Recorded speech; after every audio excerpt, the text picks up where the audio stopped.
안녕하세요. 누구보다 한심한 인간이었던 40대 초반 남자입니다. 사람은 누구나 한 번쯤은 실수를 하고 산다죠. 하지만 그 실수로 인해 가족을 상처 입히게 된다면 누구든 그 죄책감이란 고통에서 쉽사리 헤어나올 순 없을 겁니다. 제가 바로 그런 사람이었어요.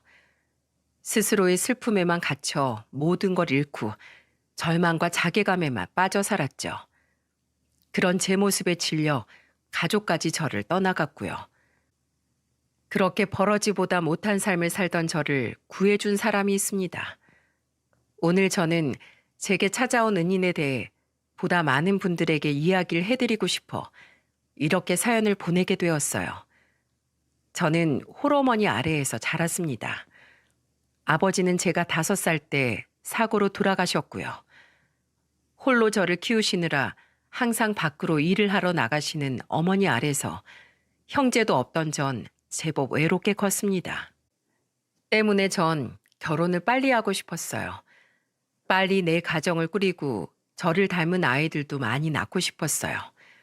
그래서 전 취업에 성공한 후 1년 만에 1년을 사귄 동갑내기 아내에게 프로포즈를 했고, 아내는 고맙게도 가진 것 하나 없던 제 청혼을 받아주었어요.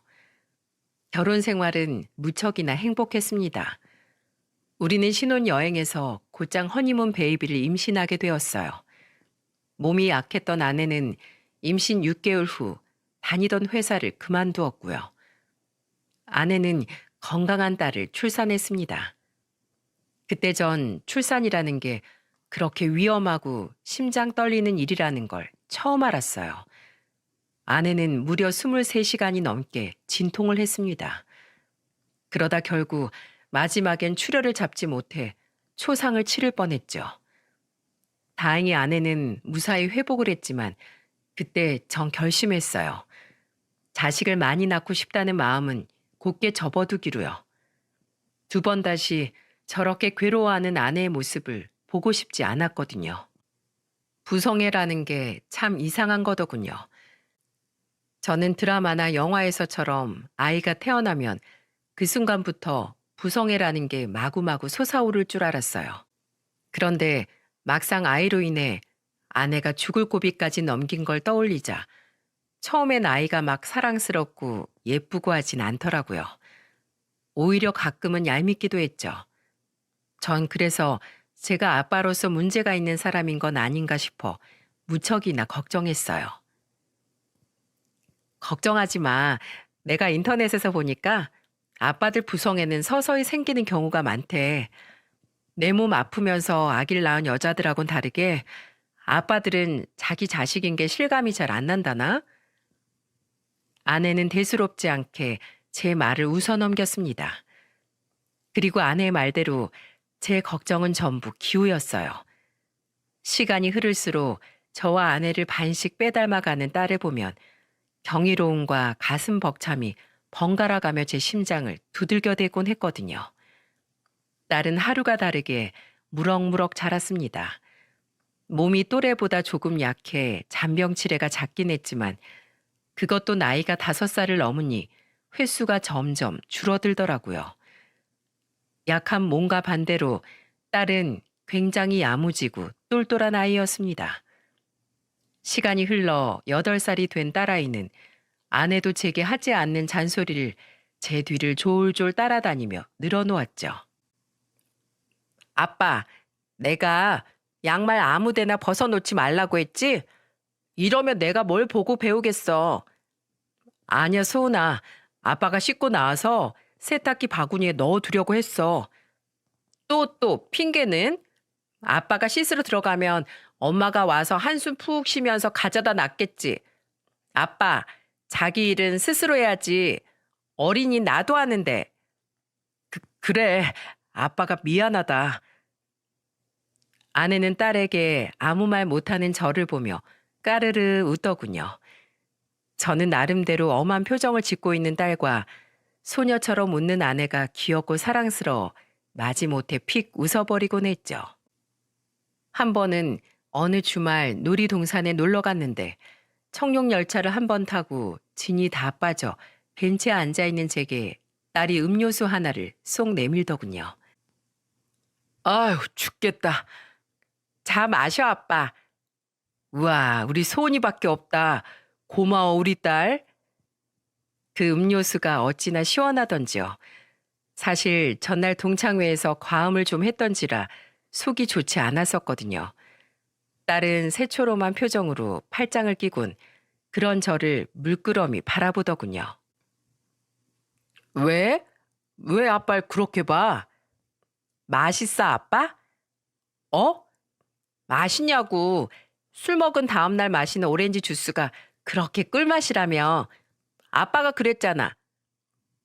제가 영문을 몰라 딸의 눈치를 보자 아내가 그 옆에서 입을 삐죽이며 딸의 말을 거들더군요. 그제야 전 아차 싶어 딸에게 머쓱하게 웃어 보였죠. 오늘 놀이동산 갈 거라고 한 달 전부터 그렇게 얘기를 했는데 기어코 과음을 하고 새벽에 들어와? 그것도 회식도 아닌 동창회에서? 그러니까 소은이가 지금 당신한테 눈치 주는 거잖아. 아, 그게 내가 어제 총무 역할을 맡아서 빠질 수가 없었어. 소은아, 아빠한테 화났어? 아빠가 미안해. 그런 제 말에 딸은 오히려 제게 쌩긋 웃어 보였습니다. 그리곤 제게 글쎄 이렇게 말하는 거예요.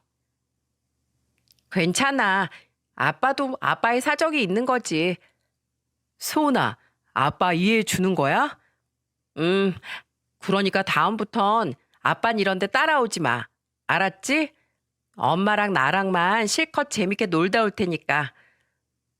소은아, 그런 게 어딨어. 아빠가 잘못했어. 결국 그날 저는 아내와 딸에게 싹싹 빌었고 2번 다시 이런 일이 없게 하겠다는 각서를 쓴 뒤에야 비로소 딸의 마음을 풀어줄 수 있었답니다. 이만큼 저는 정말 딸 바보였어요. 이상하게도 딸의 말에는 한마디 반박을 할 수도 이겨먹을 수도 없겠더라고요. 심지어는 딸에게 항상 지게 되는 제 스스로가 좋기까지 했답니다. 그만큼 딸은 정말 제 2눈에 넣어도 아프지 않을 만큼 사랑스러운 제 전부가 되어갔죠. 그런 딸에게 이상 증세가 보이기 시작한 건 딸이 초등학교에 입학하고 얼마 지나지 않아서부터였습니다. 얘가 왜 이렇게 자꾸 몸에 멍이 들어와? 소은이 너 혹시 학교에서 친구들이랑 싸웠니? 아니, 나 친구들이랑 사이 완전 좋은데? 내가 완전 대장이야. 딸의 몸에 자꾸만 멍자국이 생기기 시작하는 겁니다. 게다가 한창 자라날 시기인 딸의 몸무게가 늘긴커녕 조금씩 줄어가더군요. 게다가 기력이 딸리는지 딸은 점점 입맛도 없어하고 점점 무기력해지기 시작했어요. 그러던 어느 날 감기에 걸린 건지 기침을 하던 딸은 크게 앓은 그날 이후로 미열이 떨어지질 않더군요. 놀란 아내와 전 동네 내과로 딸을 데려갔고 의사는 단순 감기라며 딸에게 감기약 3일분을 처방해 주었습니다.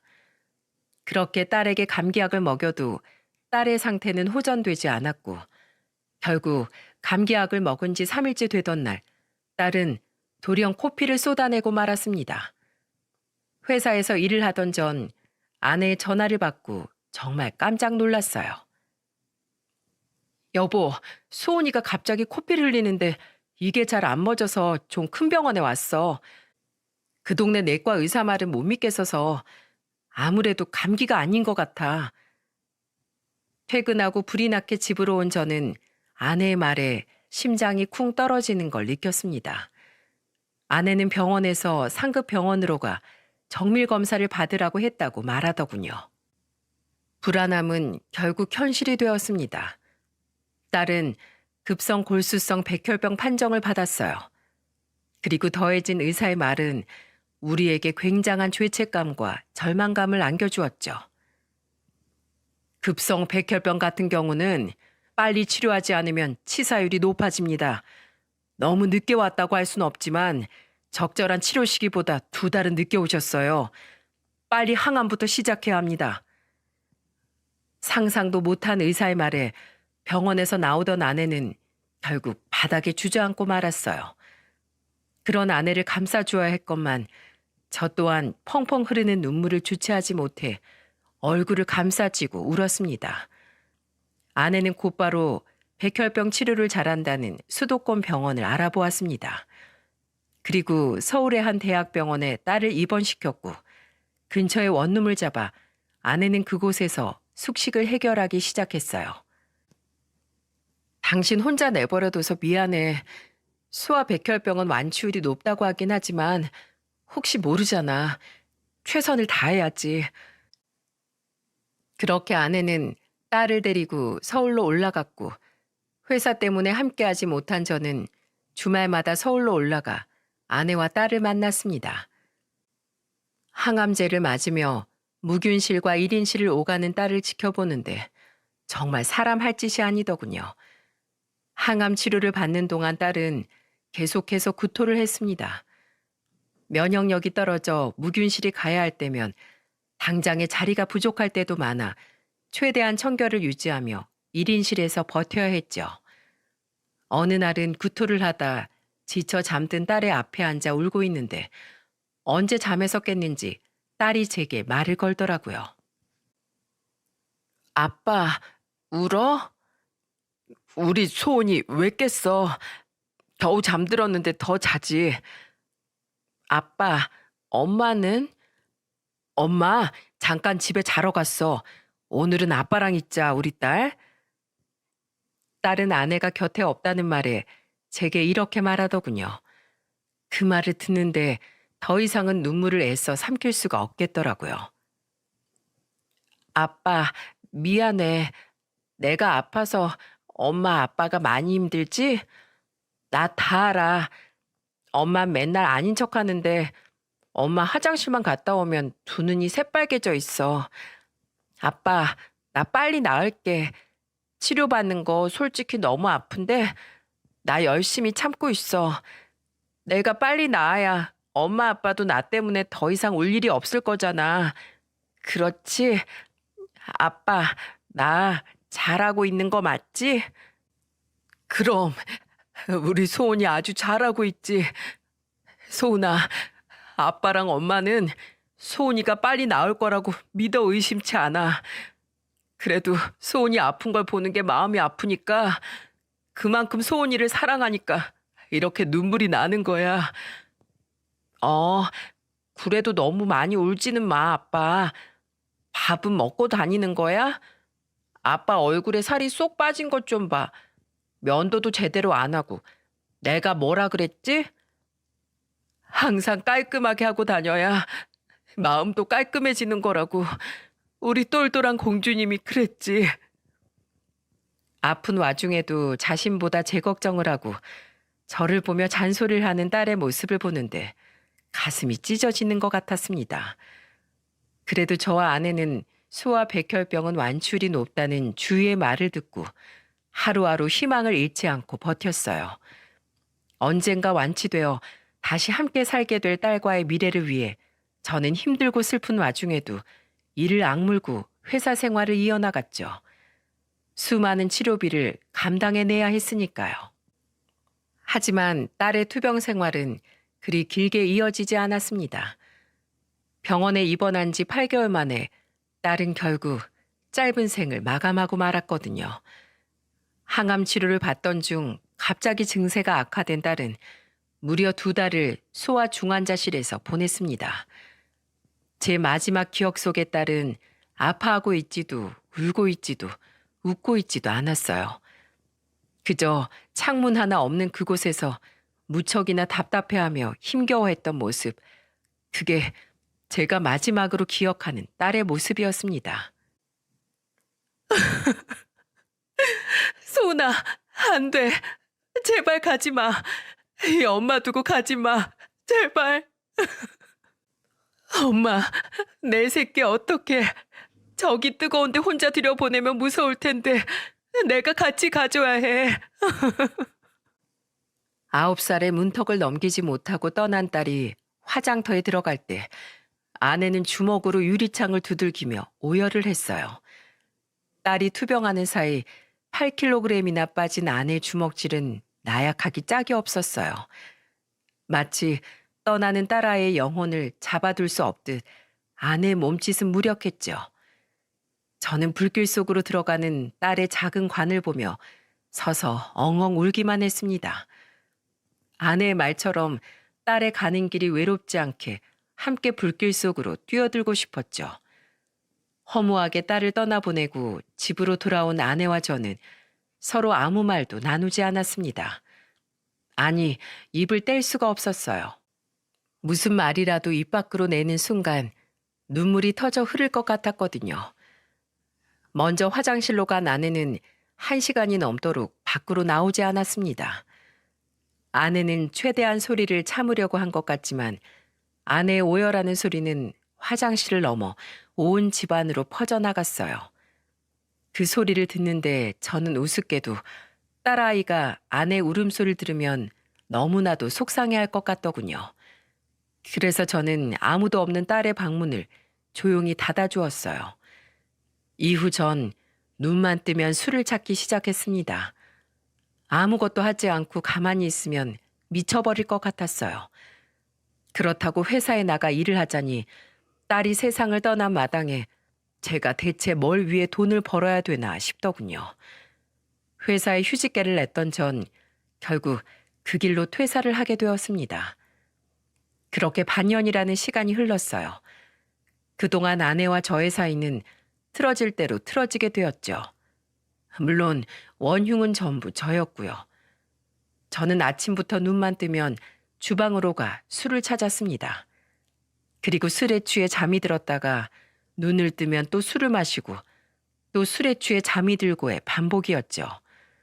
술 말고는 음식을 제대로 먹지 않으니 몰골은 형편없어져 갔고 정신 또한 온전치 않았어요. 매일 인사불성인 채로 지내던 전 성격마저 괴팍해져 갔죠. 아내는 처음엔 저를 그대로 내버려 두었습니다. 힘듦을 견디는 방법은 누구나 다를 거라면서요. 하지만 한 달이 지나자 제가 걱정이 되었는지 아내는 생전하지 않던 잔소리를 시작하더군요. 여보, 술 좀 그만 마셔. 그러다 정말 큰일 나. 신경 꺼. 소원일 그렇게 보낸 마당에 내가 술이라도 없으면 어떻게 견뎌? 아내는 처음엔 제 말에 한숨을 쉬고 말아버렸지만 늘어나는 술병만큼 아내의 잔소리도 점점 늘어났어요. 그리고 그럴수록 저 또한 아내에게 버럭하는 일이 많아졌죠. 내가 정말 이 술들을 다 갖다 버려야 정신 차리겠어, 당신? 그만 마시라고. 정말 소은이 뒤를 따라가기라도 할 작정이야? 그래. 제발 따라가고 싶다, 제발.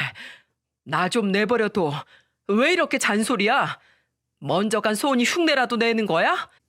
그게 지금 나한테 할 말이야? 당신 정말 이러다 쓰러지기라도 하면 어쩌려고 그래? 어? 당신마저 잘못되면 나는 어떻게 살라고? 마지막으로 아내와 대판 싸웠던 날이었어요. 차라리 취했으면 그냥 방으로 들어와 버릴 것을 그날따라 뭐가 그렇게 우라가 맺혔는지 저는 차마 아내에게 해선 안 될 말을 그만 내뱉어 버리고 말았죠. 지금 생각해도 그때 저를 정말 때려서라도 뜯어 말리고 싶네요. 당신 솔직히 말해봐. 당신 죄책감 안 느껴? 나야 일하느라 몰랐을 수도 있다 치지만 당신은 소은이 옆에 항상 붙어 있었잖아. 의사가 그때 했던 말 기억나지? 2개월이나 늦게 데리고 왔다고. 당신 애 옆에서 대체 뭘 했어? 다른 집 엄마들은 애가 조금만 아파도 병원으로 달려가고 호들갑을 떤다는데 당신은 뭐 했냐고. 당신이 조금만 일찍 애를 병원에 데려갔어도 우리 소은이 살 수 있었을 거야. 소은이가 우리 곁을 떠난 건 다 당신 때문이야. 아직도 그때 제 말을 들은 아내의 표정이 잊히지 않습니다. 상처와 절망, 원망으로 얼룩진 그 눈빛, 그 표정이요. 그리고 그날 아내는 제가 잠든 사이 짐을 싸서 친정에 가버리고 말았습니다. 제게 친정으로 가겠다는 쪽지 외엔 아무런 말도 문자 한 통도 남기지 않고요. 그리고 저 또한 그런 아내에게 더는 연락하지 않았어요. 사실 아내에게 너무 미안했지만 이미 상황은 엎질러진 물이었으니까요. 또 아내가 못난 제 곁에서 얼마나 힘들어했는지 알았기에 그냥 이번 기회에 아내라도 저를 떠나 행복해지길 바랬습니다. 그렇게 아내가 떠났던 그때 제 모든 걸 전부 놓아버렸던 것 같아요. 살고 싶지 않았어요. 그냥 이대로 내 삶이 망가지다 끝이 나길 바랐죠. 그렇게 딸을 보낸 뒤 저는 2년이라는 시간을 동굴 속에 갇혀 보냈습니다. 술이 깬 채 눈을 뜨면 눈물부터 흘렸고 슬픔을 잊기 위해 또 술을 마셨죠. 그러면서도 차마 굳게 닫힌 딸의 방문을 열어볼 엄두조차 내지 못했어요. 그 문을 열면 제게 잔뜩 실망을 한 딸이 저를 원망스러운 눈빛으로 바라보며 눈물을 흘리고 있을 것만 같았거든요. 그런데 언제부턴가 저녁에 술을 사러 나갈 때마다 집 대문 앞에 모아 내놓은 술병을 가져가는 아이들이 보였어요. 세상을 떠날 당시의 딸과 또래로 보이는 여자애와 동생인 듯 보이던 남자애였죠. 그 남매는 저희 집 앞 병뿐이 아닌 동네 집들 앞에 놓인 병들을 그 작은 몸으로 전부 모으는 것 같았어요. 그렇게 몇 번째 마주치던 날 비틀거리며 대문을 나서던 제게 그 여자애가 아주 조심스럽게 다가와 쭈뼛거리며 부탁을 하더군요. 저 아저씨, 이 술병들이요. 다른 사람들 말고 저희한테만 주시면 안 돼요? 이거 소주병 한 병에 100원인데 동네 병들 다 모으면 하루에 1,000원은 벌 수 있어요. 저희 할머니가 아프셔서 약값이 필요해서 그래요. 당시 만사의 의욕이 없고 모든 게 귀찮았던 전 마음대로 하라며 퉁명스럽게 대꾸하곤 자리를 떴어요. 어차피 빈병인데 누가 가져가든 무슨 상관이랍니까? 무슨 딱한 사정이야 있겠지만 생판 모르는 아이들의 사정에 귀를 기울일 만큼의 여유가 제게는 없었죠. 그런데 이 애들과 인연이었던 건지 이상하게 못해도 3일에 한 번은 그 애들과 대문 앞에서 마주치더군요. 하긴 그도 그럴 것이 저는 항상 비슷한 시간에 술을 사러 나왔고 아이들 또한 같은 시간에 병을 주우러 다녀서였던 것 같네요. 그렇게 자주 눈에 보이다 보니 저도 사람인지라 궁금해지긴 하더군요. 항상 표정이 어둡고 슬프기만 하던 그 어린 남매의 사연이요. 그래서 어느 날 빈병을 줍고 가는 남매의 뒤를 조용히 따라가 보았습니다.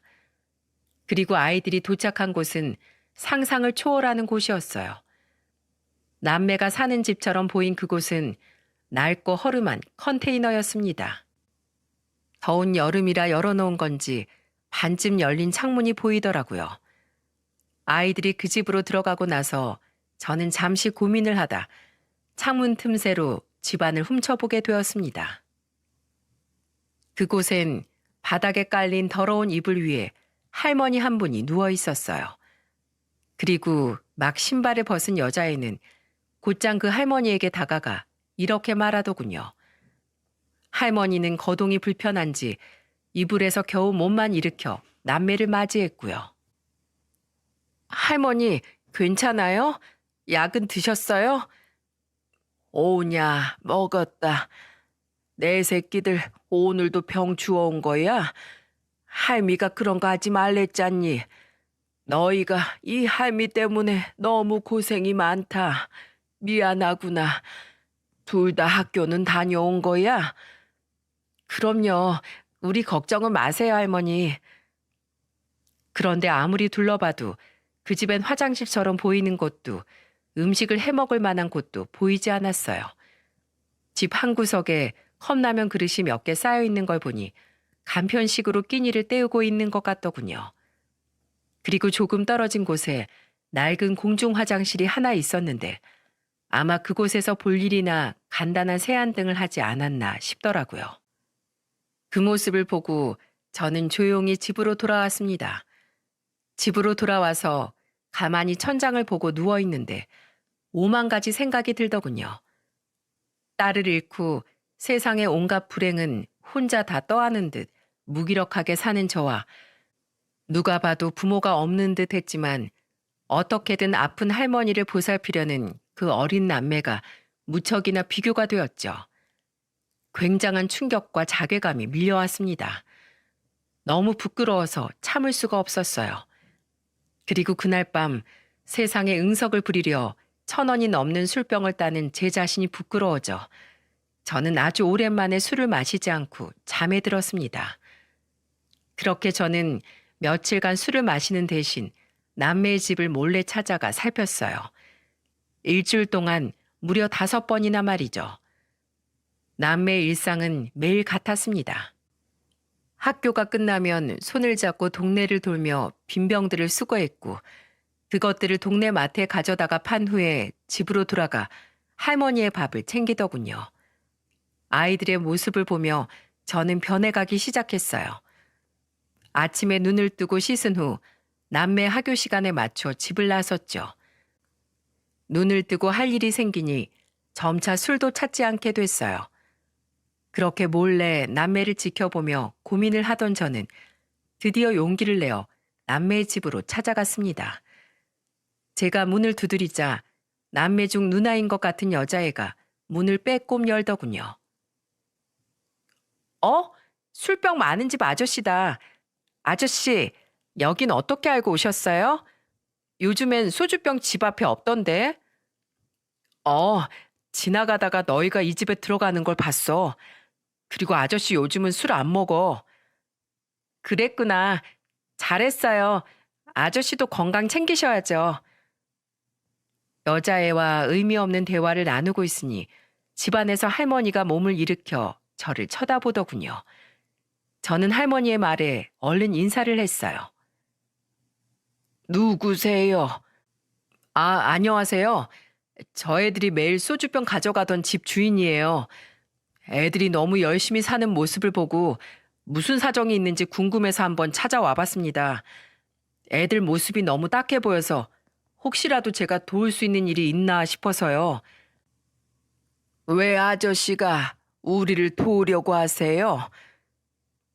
할머니의 손짓에 집으로 들어가게 된 저는 할머니 앞에 앉아 제 이야기를 전부 털어놓았죠. 제가 딱 여기 큰아이만한 딸이 한 명 있었는데 2년 전 세상을 떠났습니다.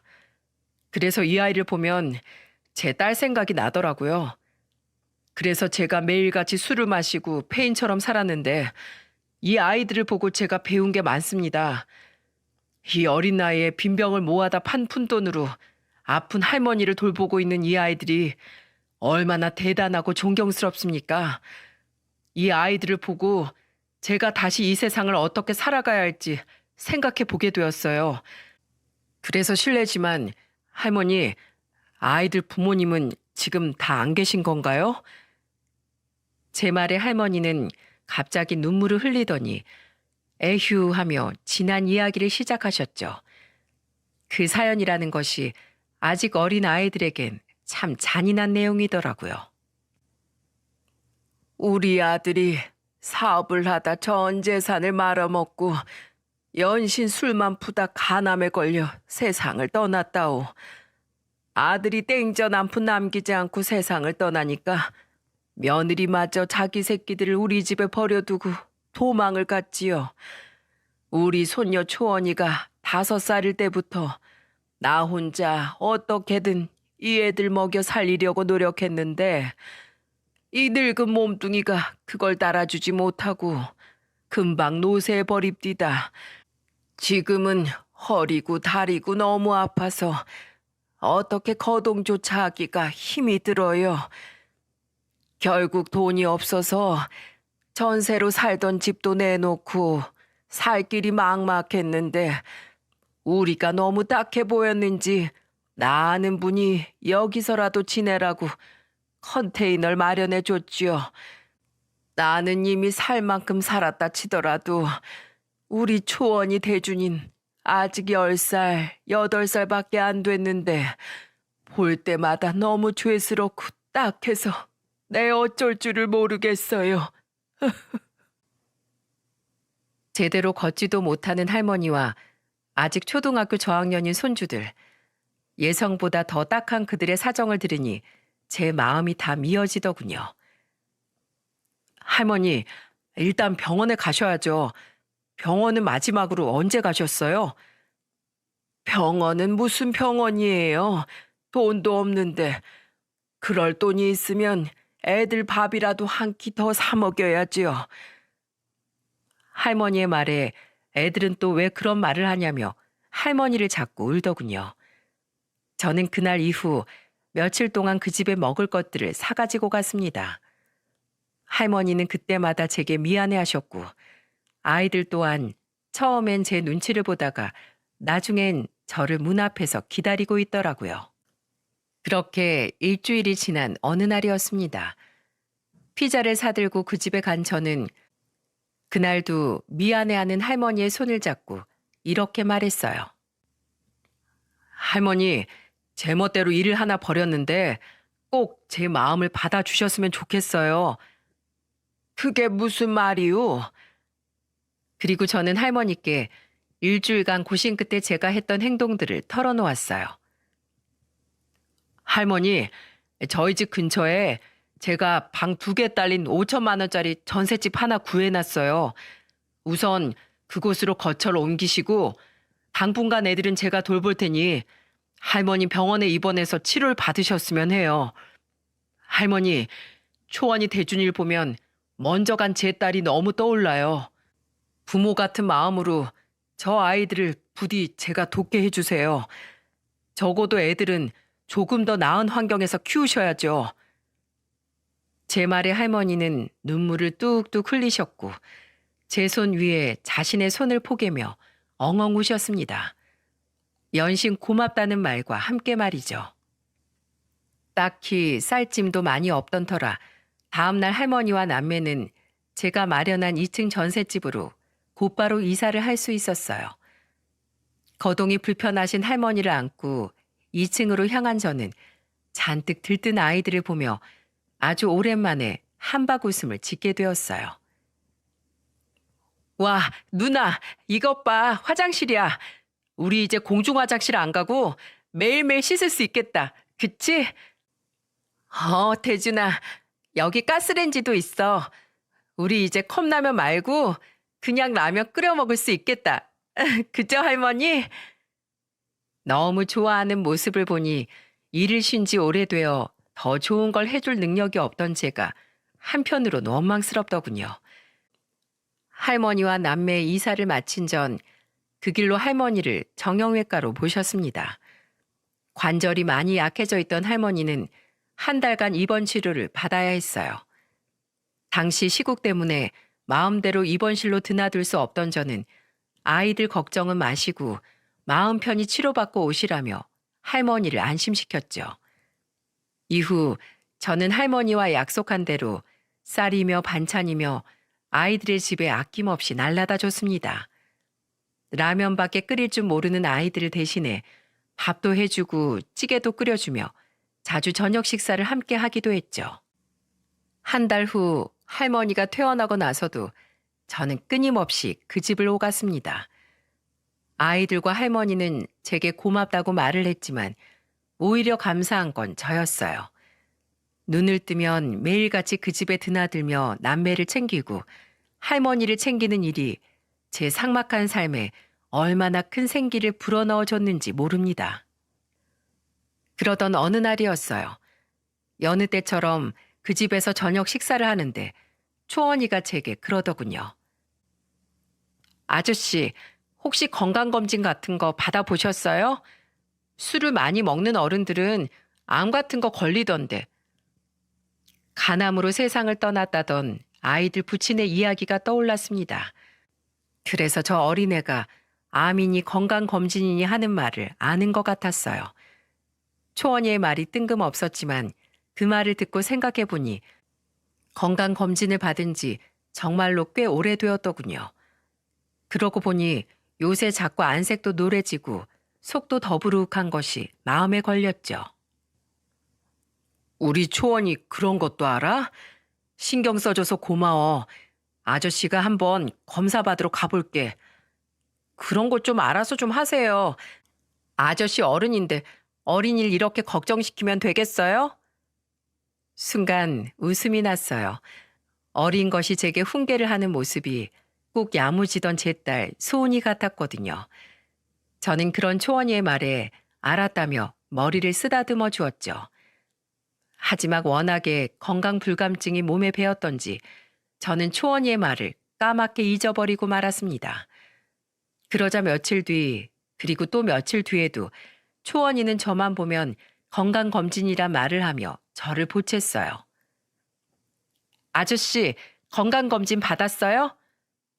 아저씨 얼굴이 흑빛이에요. 아직도 건강검진 안 받았어요? 지금 어린이 말이라고 무시하는 거죠? 어른이, 어린이 말을 경청할 줄도 알아야죠. 그런 초원이의 말에 저는 두 손 두 발을 다 들었죠. 저는 내가 졌다 하는 표정을 지으며 초원이의 볼을 꼬집었습니다. 미안하다, 미안해. 아저씨가 졌다. 예약해서 내일 당장 받으러 가마. 진짜요? 아저씨 이번에도 검사 안 받으면 아저씨 이제 우리 집 못 오게 할 거예요. 알았죠? 어쩜 제게 으름장을 놓는 모습까지 먼저 간 제 딸과 똑같은지 처음엔 웃음이 나다가도 이내 씁쓸하더라고요.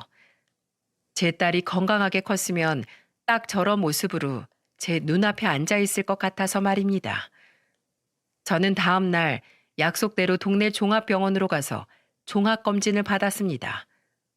그런데 웬걸 제 건강검진 결과는 충격적이었어요. 간 중앙 쪽에 뭔가 보이네요. 큰 병원 가서 검사 받아보셔야겠어요. 의사의 말에 얼마나 시겁했는지 모릅니다.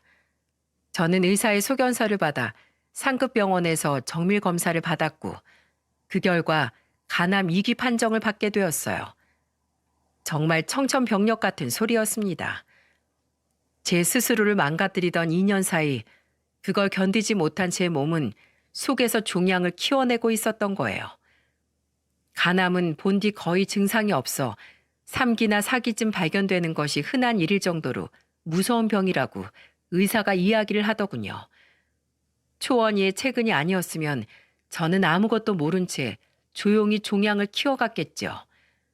초원이는 정말 제 생명의 은인이었답니다. 다음 날 만난 초원이는 제게 건강검진 결과를 물었지만 저는 아무렇지 않은 척 초원이를 안심시켰어요. 자기 아빠를 간암으로 떠나보낸 아이에게 또다시 주변인이 암에 걸렸다는 무서운 사실을 알게 하고 싶지 않았으니까요. 아저씨, 병원에서 뭐래요? 아주 멀쩡하고 건강하대. 그러니까 우리 초원이는 아무 걱정 마. 알았지? 다행이네요. 그래도 아저씨, 자기의 일을 스스로 하셔야죠. 주위 사람들 걱정시키지 않게요. 앞으로도 건강검진은 꼬박꼬박 받기예요. 아셨죠? 참 야무지고 당찬 것이 초원이는 자꾸만 저희 딸을 생각나게 하는 아이였습니다. 성격만 보면 쌍둥이인 줄 알 정도로요. 그러다 며칠 뒤 이제 어느 정도 거동할 수 있게 된 할머니와 아이들을 저희 집에 초대한 적이 있었어요. 그런데 거실에 놓인 가족 사진을 본 초원이가 대뜸 제게 이러는 겁니다. 소은이다. 아저씨, 소은이 내 아빠였어요?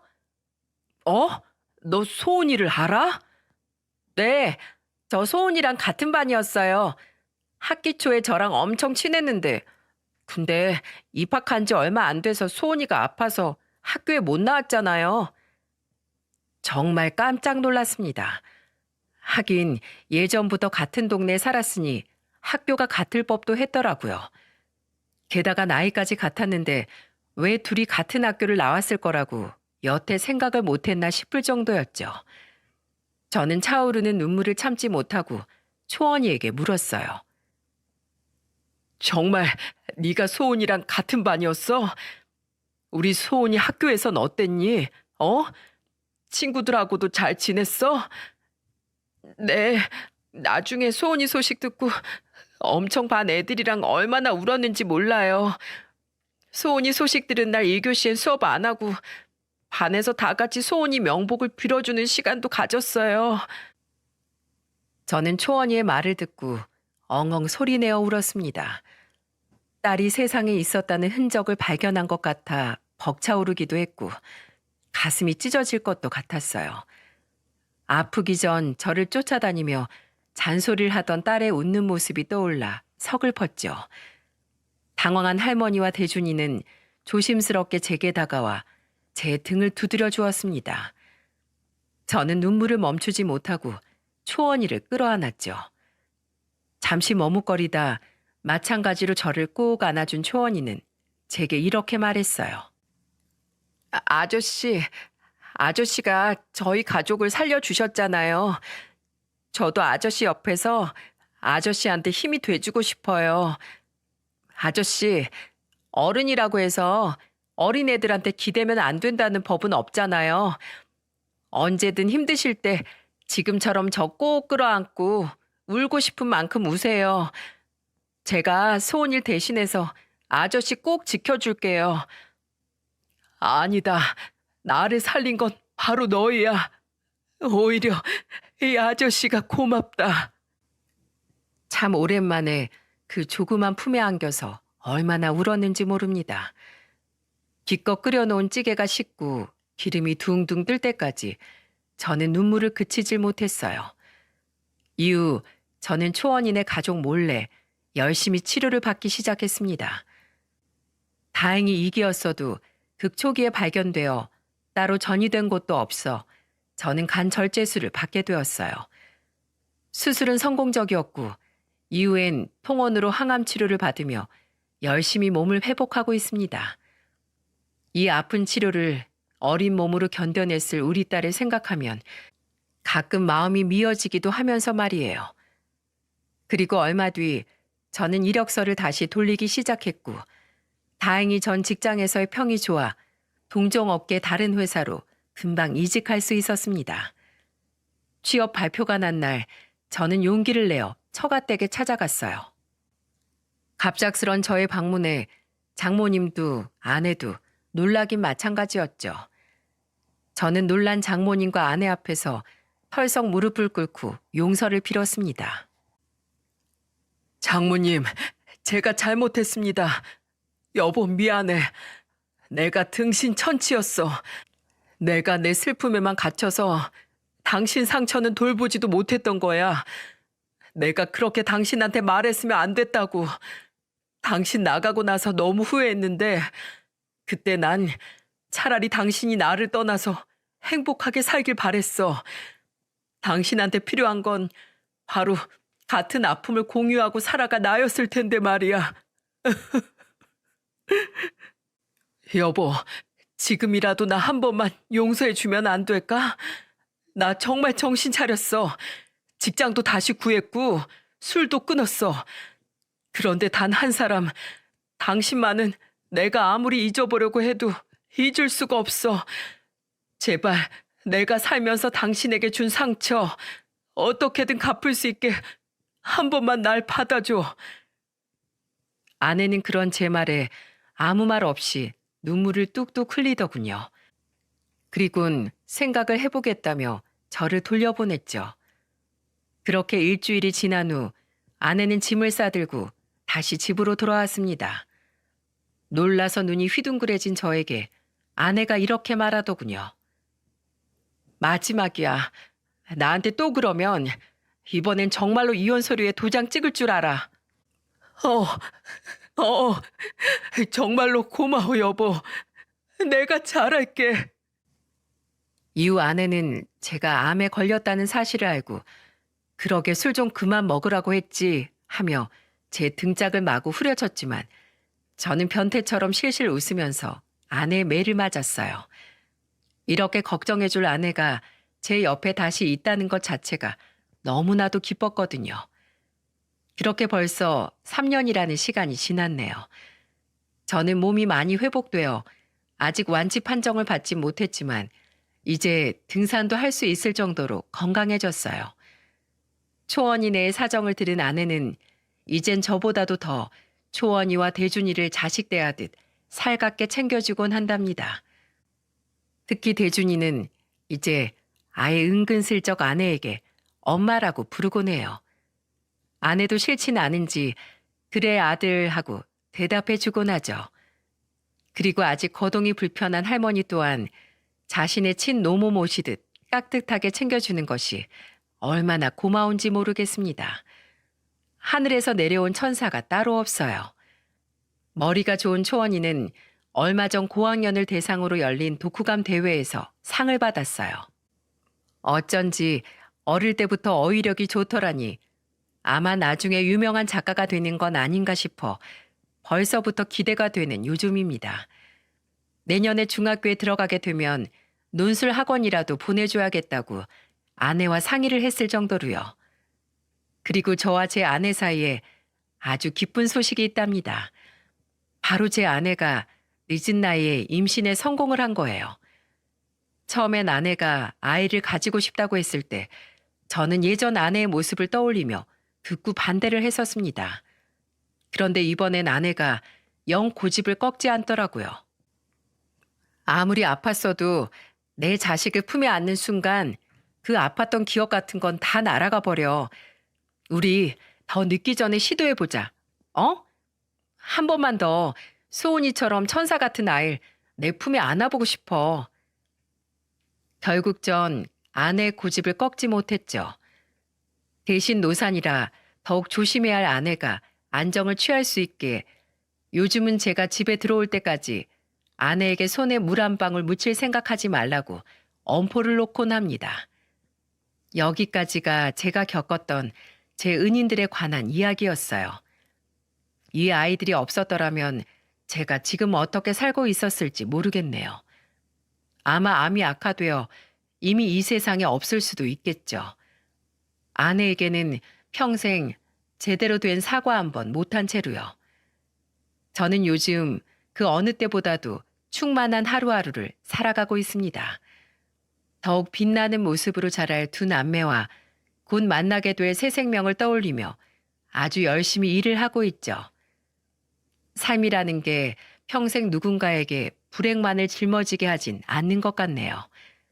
지금 당장 뼈저리게 슬프고 괴로운 현실을 맞닥뜨릴 수는 있겠지만 포기하지 않고 살아간다면 더 밝고 따뜻한 내일이 찾아오리라 이제 저는 분명히 믿고 있습니다. 제 사연을 보고 저처럼 힘든 사연을 가진 분들도 공감을 하고 힘을 얻으셨으면 좋겠네요. 그럼 여기까지 들어주신 모든 분들께 감사드리며 이만 사연을 마치겠습니다.